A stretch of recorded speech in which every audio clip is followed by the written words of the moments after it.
Hi there! Hello, grocery store clerks.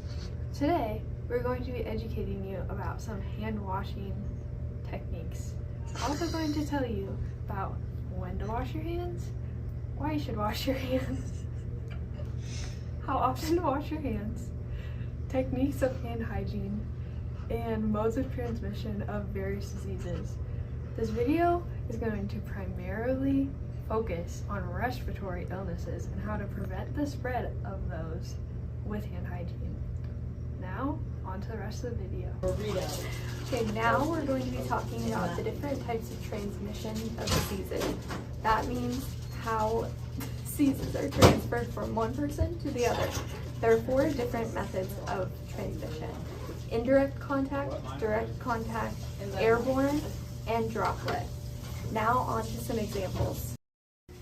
This is an example of direct contact.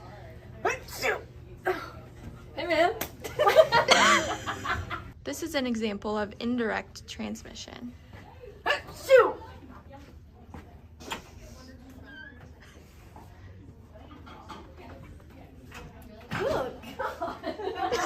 This is an example of airborne transmission. A few moments later. What a beautiful day. This is an example of droplet transmission. Hey, have you started studying? Now that we went over the modes of transmission, we are going to go over when you should wash your hands as a grocery store clerk. Okay. After using the restroom, coughing or sneezing, after handling raw meat, poultry, or seafood, after touching money or a credit card reader, after handling garbage, after touching your face, hair, or clothing, before and after eating, drinking, and smoking, before starting work and after lunch breaks, and before and after putting on or taking off clothes. Okay, now before we get on to the hand washing techniques, I'm going to go over some things to remember when washing your hands. First, always make sure you're using soap and warm water, not hot. Also, make sure you wash your hands for at least 20 seconds. This is about 2 times through singing happy birthday in your head. The third thing to remember is to never dry your hands like this, as it will cause the bacteria to fling onto your hands and you to fling the bacteria all over. Also, never do this, because your pants have bacteria on them as well. When you do dry your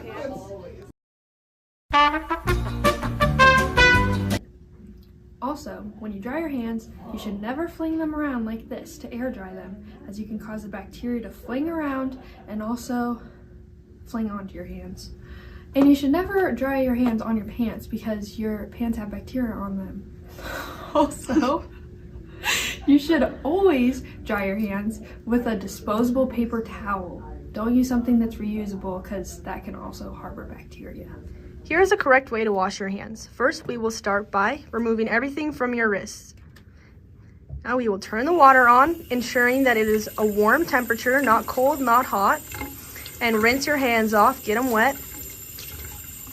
Then, by using the back of your elbow, we will get some soap in your hands and lather them up really good, 20 seconds minimum, or singing happy birthday through twice.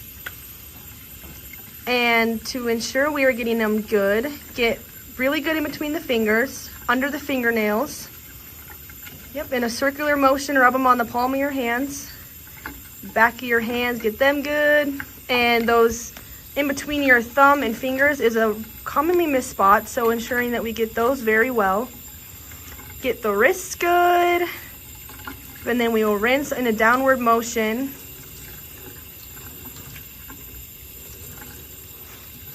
Get all the soap off, turn the sink off, not with your hands.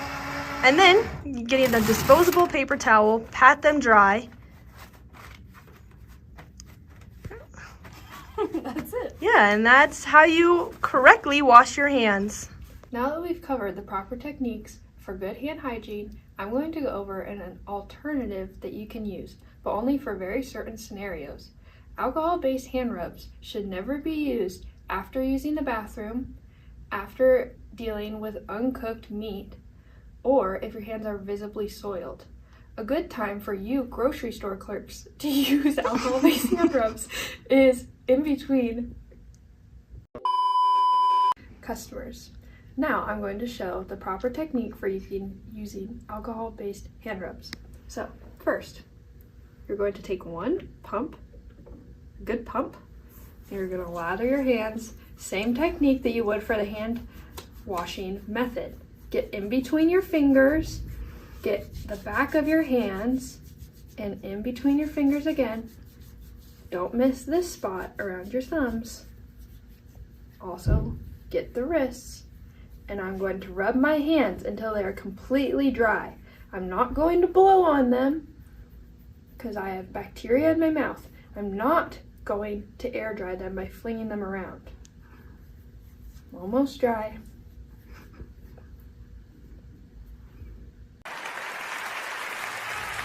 You may notice that with all of this healthy hand washing that your hands get dry. This is especially common in the winter months, so it is also important when doing hand hygiene to use a good lotion. So it'll be just like the alcohol-based hand rub. You'll put some in your hand. You just want to make sure that you get it all over your hands, because if your hands get cracked, bacteria can live in the cracks, and so it's harder to wash out, and it can put you at an increased risk for infection. Practicing good hand hygiene is the #1 way to prevent the spread of all illnesses, but obviously you can't catch them all. Dang it, Bobby, that's exactly what we don't want. So another way to help prevent the spread of specifically respiratory-borne illnesses is to wear a mask if you are experiencing symptoms in order to protect yourself and others. So I'm going to show you the correct way to wear a mask. So what you're going to do is you're going to spread it open. Then you're going to hook them behind your ear. Okay? Then you pull it above your face, ensuring that it's covering below the chin. And then you will press the little band down on your nose. Get a good snug fit. And that's how you do it.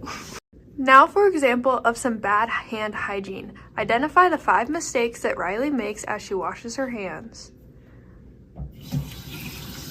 Ow!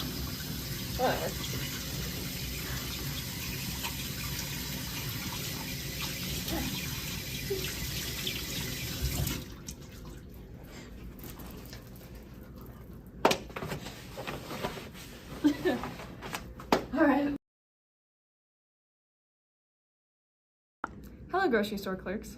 By the end of this video, you should have learned the modes of transmission for infection, when and why to wash your hands, the proper technique for hand washing, the improper technique for hand washing, and alternative methods.